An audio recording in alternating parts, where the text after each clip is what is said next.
برای خدمت کردن پدر و مادر بینی تا جنج نکن، خواقت نگیر.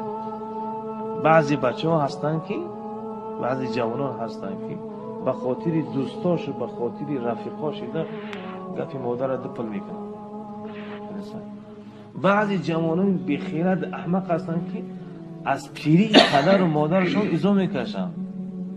اگه بچه های اگه پتر خودشون ترقی کرده ایزا میکشن. نه، اون کسی بود که ترا شیر داده است، اون کسی هست که برای تر سخن گفتن را تعلیم داده است. بنظر سخن برای تر نشان داده است. برای خاطر میگن که صدا بلند نکن طرف اون کسی که برای تو حرف زدن را تعلیم داده است، یا کسی که برای تو گپ زدن نشون داده است. ککتا و پپا و چچا و گفته و سوتا ترا نشون داده.